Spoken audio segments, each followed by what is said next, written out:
Hello there and welcome to Liverpool versus Crystal Palace preview. It is happening tonight. I've had a very disorganised weekend, so I haven't actually done the preview beforehand. But if anything, it actually meant I was able to watch all the football that I could this weekend as well. Really take things in about how the Premier League is not necessarily shaping up just yet, but like which teams are doing well, which teams have kick-started their seasons really well, which teams are maybe struggling a little bit.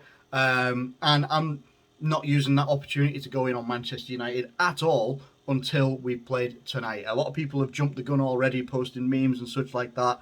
We haven't played our game yet, and as good as we can be, we've also not had the very best start to this season at the moment as it stands right now. Before we get into the video, I hope you guys are doing very, very well indeed, taking care of yourselves, and if you're experiencing a heat wave over in the UK that we are just not used to. Okay, we're not used to it. We're absolutely not. I've got a little desk fan going on at the moment, so if you hear a little bit of a whirring, it's because I need it.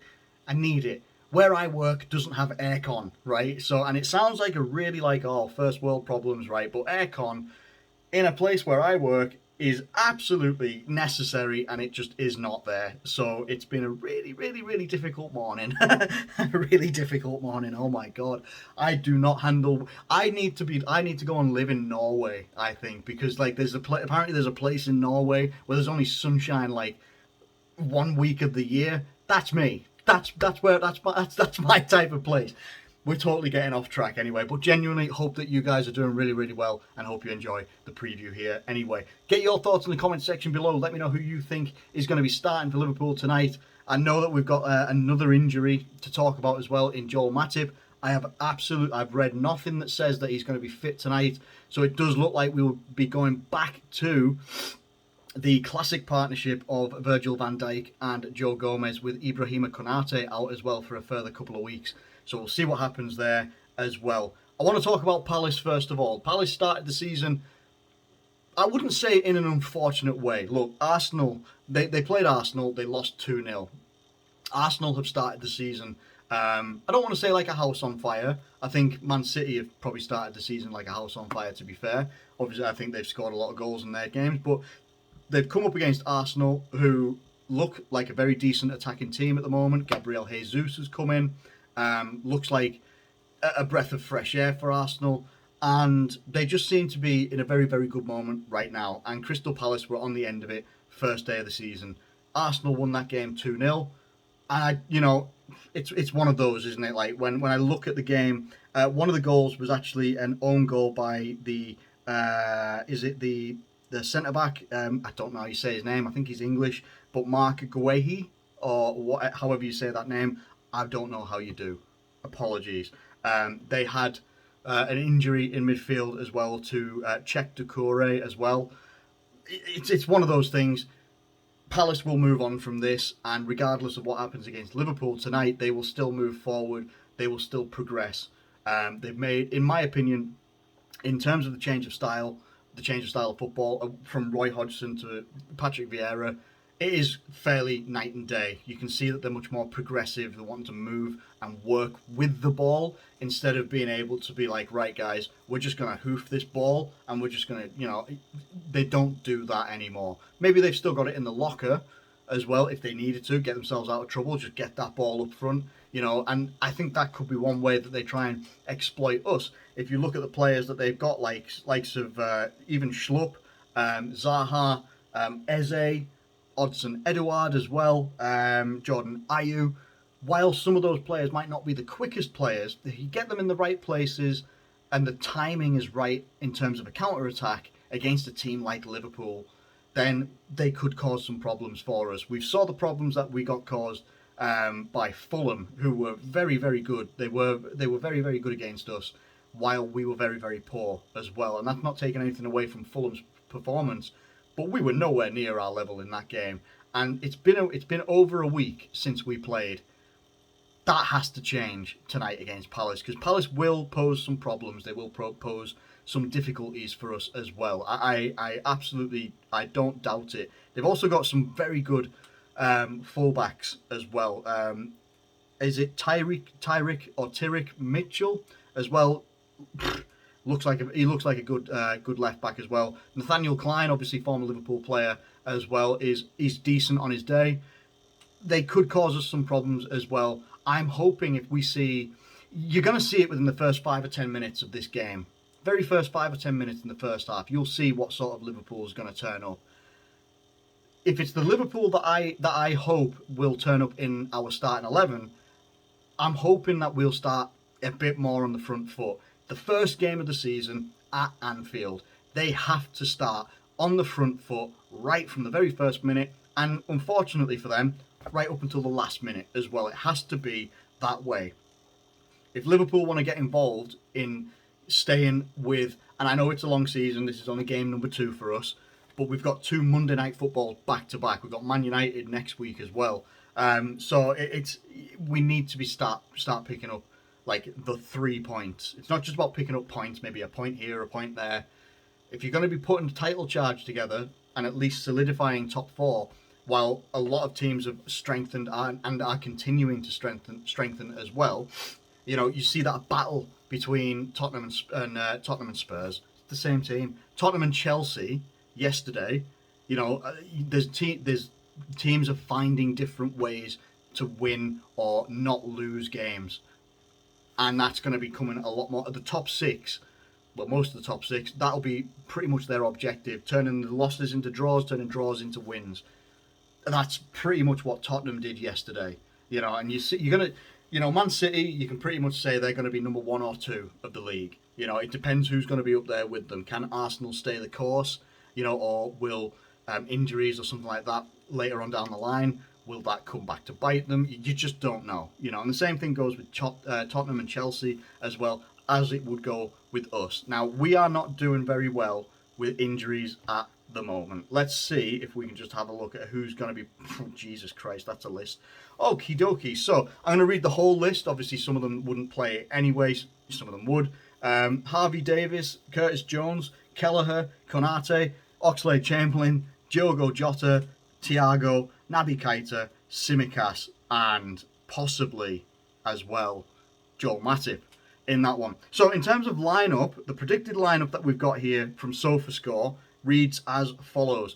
Alisson, Trent, they've got Joel Matip in there. Virgil van Dijk, Andy Robertson, Harvey Elliott, Fabinho, Jordan Henderson, Mohamed Salah, Darwin Núñez, Luis Diaz. Now, in terms of the midfield, I don't change that. Harvey Elliott, Fabinho, Henderson, I quite like it. I really do. The only other person that I might bring in, and I don't care what people say about Jordan Henderson, because the performance last week wasn't just because of Henderson's performance. It was a whole team collective. So people really wanting to, you know, stick the knife in and twist it on Jordan Henderson, maybe need to back it down a little bit and actually look at the whole team, the whole 11 and the substitutes that came on. Look at it as a whole picture, because the team are responsible for each other. It's not down to, if it was down to one person, people would have really picked it out. It wasn't just down to Jordan Henderson. And even Jurgen Klopp said the intensity, the pressing and everything that is a normal characteristic with a Jurgen Klopp Liverpool team pretty much was not present against Fulham, and it needs to be against Crystal Palace. Now, while I say that midfield, I don't really change it. Maybe Naby Keita comes in for Jordan Henderson or comes in for Harvey Elliott. Me personally, I want to see Harvey Elliott playing, because I think he had such a good start of the season last season as well. He's had a very good pre-season, and he's a very good young player as well. Let's get him involved, because I think he can be a bit of a difference maker for us from the start. That's my opinion. Let me know what you think of that one in the comments below. In terms of the front line here, Salah, Darwin Núñez and Luis Diaz, I'm all about that as well. No offence to Bobby Firmino, but Darwin Núñez is that guy right now. I think Darwin Núñez deserves to start. I really do. I understand what some people are saying. Does Darwin Núñez have that same impact that he had from the bench when he starts? We have to find out. We haven't signed an £85 million or £64 million plus add-ons, whatever it was. We haven't signed someone like that for him to sit on the bench and make an impact from the bench. He will become a starter for us, and I think he deserves to have a start against Crystal Palace tonight, and I hope that does happen. In terms of the back line, I think you can have a couple of differences here. Now, if Joel Matip is fit, I imagine Joel Matip will play. I would still like to see Joe Gomez next to Virgil van Dijk, because he was that good.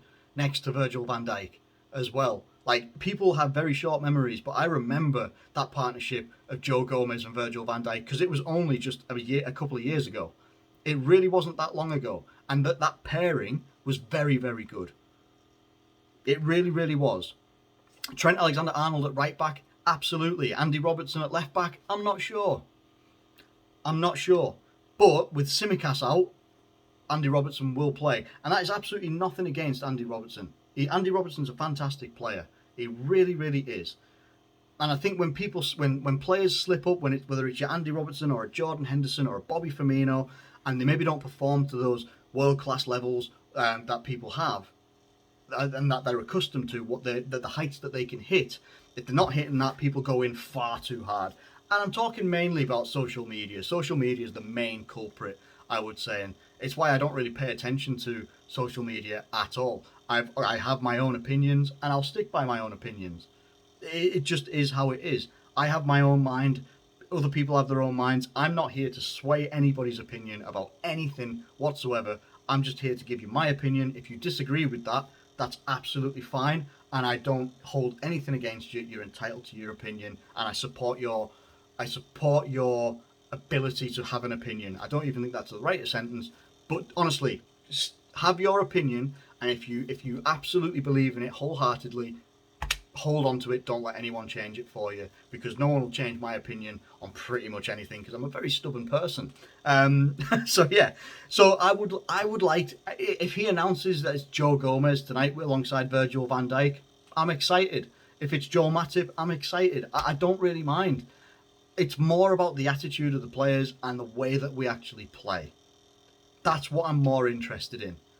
And I just think that someone like Darwin Núñez in that front line with the people behind him, whether it's Jordan Henderson, whether it's Naby Keita, people laugh, but whether it's James Milner is a machine. He's still a very good player at the moment. He still is. You know, or even, I haven't even mentioned Carvalho. Like, could be someone like that in midfield as well, providing for the front line. I don't know. Could there be a change of system? I don't think so. Like, there was rumours that we could be talking about a change of system, about maybe moving or having the flexibility to move into a 4-2-3-1. We did it a few years ago, and I think we won like consecutive games 1-0, or at least had clean sheets and stuff like that in it. I think it was the season that we signed Fabinho, but we didn't use him like from the start of the season. If you know what I mean. I think his first game was against like Red Star Belgrade or something like that. And yeah, we have used that system, but we haven't really gone back into it for a long time, and I don't expect to see it like just thrown into the mix just against a Palace team that also seems to use a 4-2-3-1 as well, according to SofaScore. Anyway, it might change in game. So anyway, regardless of any of that's my main thing, is about the attitude and the intensity that these guys actually take to the pitch and put a performance in. Now, because they're at Anfield, I imagine that this is going to be a very, very high-pressing, intense, very quick game from Liverpool. Liverpool are going to want to take it to the jugular of Crystal Palace, and most likely they're going to want to be... You're going to see, fingers crossed, you're going to see, in my opinion, a lot of chances within the first 5 or 10 minutes. If Liverpool score within that first 5 or 10 minutes, then most likely within the next 20 minutes we'll score a second goal. If we don't score in those first 5 or 10 minutes, that's when you start to see Liverpool maybe drop off a little bit. And you're going to start seeing Crystal Palace maybe getting in behind us and testing Alisson in goal, or testing the defence and testing that recovery pace of the defence as well. I genuinely don't know what's going to happen. Don't really know what to expect tonight. I'm hoping that obviously we get a better performance than what we got against Fulham, and obviously I'm hoping that we win, because it doesn't take too long where you go without wins and you start falling away from the leading pack, and we don't want that happening. We are still a very, very quality side, an absolutely big quality side. We weren't far off, realistically, we weren't far off from winning the title last year and winning the Champions League. We weren't. And we could have had a quadruple, we could have had some sort of a treble, but we didn't. But we weren't that far off, and we are a very high quality team. That is exactly what we are, and we need to start showing it. It's second game of the season. So there's still some leeway. I don't generally look at the table until like 10 games in, and I really don't. You know, obviously, unless things were going really, really badly for us and we had like 3 wins, 2 draws, and like 5 losses or something like that, then yeah, that'd be horrific. I'd be looking at the table like, what is going on? But that's not what I'm like, and I think it'd be a good thing for a couple of other people to maybe think that way as well. I'm quite free spirited in that way, that like I do want the best for Liverpool. I want us to do the very best that we can, but until it gets to game number 10, not looking. I'm not looking at the table because there's no point. The table has not even taken any kind of shape right now. People are laughing at Manchester United being bottom of the table right now. Fair play, but anything can happen. Things can change within certain months. I can guarantee you. Well, I can almost guarantee you that Man United won't be 20th place by the end of the season. So what's the point in looking at the table right now? There just isn't. It really, really isn't. There's no point in doing it. And the same goes for the teams that are at the top. Obviously, Arsenal fans are loving it because people are taking the mick out of them for that all and nothing season. And, you know, Arteta drawing brains and hearts on a board and how it's, yeah, all that sort of stuff. Hey, if it works for him, it works for him. Fair play. Do it. Whatever you got to do. But I just want us to get the win today. The only thing with it, right, is that I do think that it's going to be a bit of a difficult game. In my mind, sort of echoes last season, that I've got 2-1 in my head for Liverpool. Hopefully it doesn't swing the other way and go like 2-1 to Palace. Obviously, I'm hoping that. I would much rather that they don't score. Obviously, I would love a clean sheet. Imagine having a clean sheet in 38 games in the Premier League. It'd be ace. Obviously, we can't do that anyway because we conceded 2 goals last week. But anyway, regardless of any of that, I think that Liverpool have got it in them with the right team selection to go out there and get a 2-1 victory. We could do more, and maybe we will do more. Maybe we'll do less, and it'll be 1-0. I would still take it. It's 3 points. It's 3 points at the end of the day. And people get too wrapped up on things like social media and Twitter and stuff like that. Twitter is the most garbage, absolute rubbish platform of all time. Like, I used to be quite engaged with it years ago. I just don't anymore. It's just people that are either, if something's going well, then it's just toxic in that way. And if something's not going well, then it's toxic in that way. There's no real middle ground of like people just having, you know, nice, pleasurable conversations or anything like that. It's just, so just ignore social media. Ignore social media, ignore people on social media, especially Twitter, because it is just awful. But yeah, like, some people might, I think I did see someone predict that we're going to win 4-0 tonight. I'm like, underestimating this Palace team. Because I genuinely do think that Patrick Vieira is doing really, really good things with this Crystal Palace team. And while they don't always, you know, show it in terms of points or games won or something like that, you can see that a change is happening for these guys.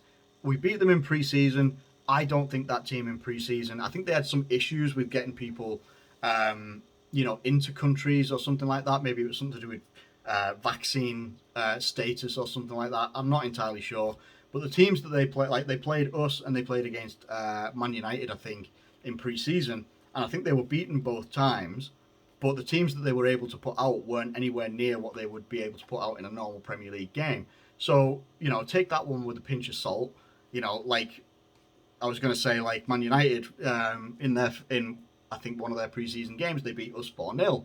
And they were absolutely loving life. And now they've been beaten by Brighton and Brentford, and it's all been, you know, come back down to earth sort of thing. So anything can happen. I'm hoping that we go out there and get a win and we can start ourselves off in a good way, get some good points, get 3 points. That'd be absolutely brilliant, because then we've got a massive game next week as well. But we'll talk about that game as the week goes on. But I will wrap it up here. I think we're going to get a 2-1 victory tonight. I hope it's a clean sheet. I hope it's maybe a couple more goals. But honestly, I just want us to get our first win, a good electric performance at Anfield on a Monday Night Football. I think it would be absolutely wonderful to see. But we'll absolutely see what happens this evening. Anyway, thank you ever so much for watching this video. If you have enjoyed it, please do feel free to hit that like button and subscribe if you're new around here. Please do take care of yourselves. Hope that the game goes our way tonight. I'll do a review tomorrow, probably tomorrow afternoon after I get back from work. But yeah, we'll review it later on tomorrow. Fingers crossed. Come on, Liverpool. Thank you ever so much for watching once again, and I'll catch you later.